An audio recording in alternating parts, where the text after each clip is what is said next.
Another major theme in the book is how ADHD impacts relationships and social dynamics.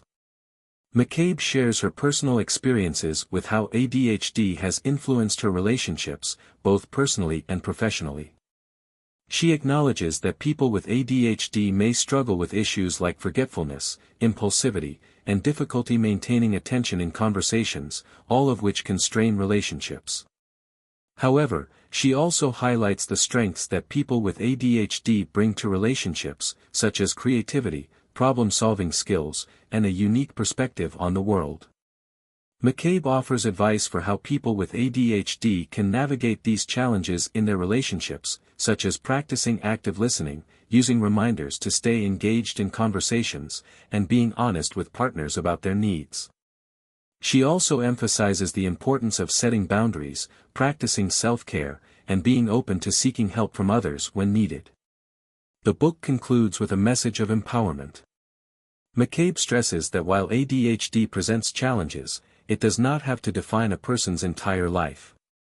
By embracing the condition, understanding its effects on the brain, and using effective coping strategies, people with ADHD can lead fulfilling, successful lives. McCabe encourages readers to view ADHD as a different way of thinking, rather than a flaw or weakness. She emphasizes the importance of focusing on strengths and finding environments, work, and relationships that allow those strengths to flourish. In the final chapters, McCabe provides an inspiring call to action, encouraging people with ADHD to advocate for themselves and seek the support they need. She acknowledges that navigating life with ADHD can be difficult, but she reinforces the idea that people with ADHD are not alone and that there is a growing community of people who understand their struggles. The book offers a sense of hope and a roadmap for how individuals with ADHD can not only manage their symptoms but thrive in their personal and professional lives.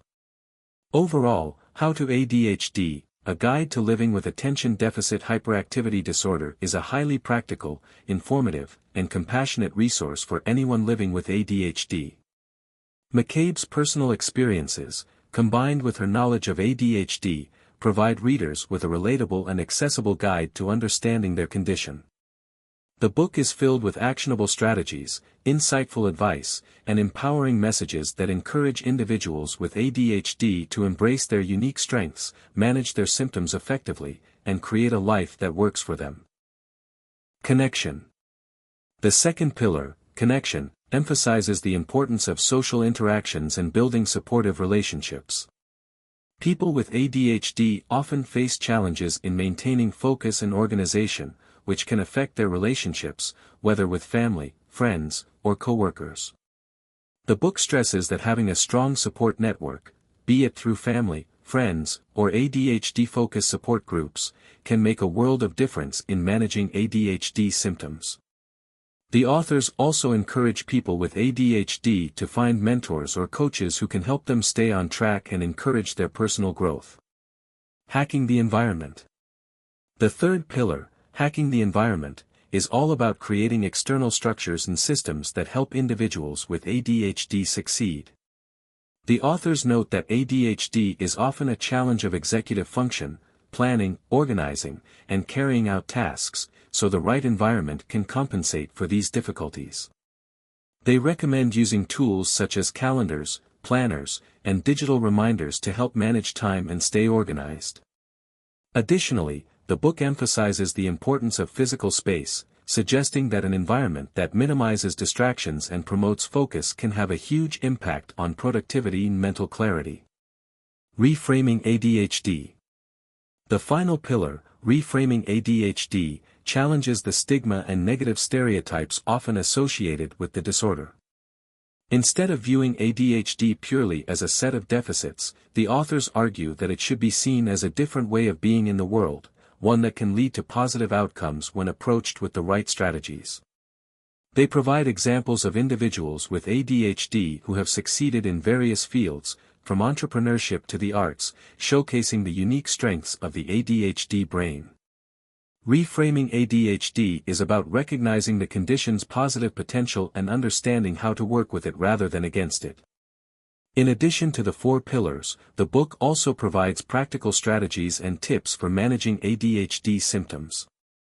These include ways to improve focus, such as using the 2-minute rule, taking on small tasks that can be completed in 2 minutes or less immediately, managing impulsivity, and boosting motivation. The authors also provide techniques for dealing with common ADHD-related challenges, such as procrastination, forgetfulness, and time management, offering tools that readers can apply in their daily lives.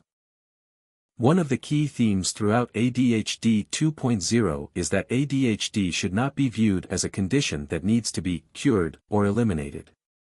Instead, it's about understanding ADHD, accepting it as part of who you are, and finding strategies to live well with it. The book advocates for a holistic approach that includes lifestyle adjustments, professional help, and personal growth. It stresses the importance of self-compassion and acceptance in the process, recognizing that people with ADHD often face significant emotional hurdles in addition to the cognitive challenges. The book also explores the latest research on how ADHD manifests across the lifespan, from childhood through adulthood. While many people think of ADHD as a childhood disorder, the authors highlight that it can persist into adulthood and that its effects can evolve over time. For example, adults with ADHD might face challenges in the workplace or in relationships, but they can also have greater success in finding careers or hobbies that suit their ADHD traits, such as those that require creativity, spontaneity, or big-picture thinking. The authors also address the often overlooked issue of ADHD in women. Women with ADHD are often diagnosed later in life, as their symptoms can be more subtle or masked by other factors.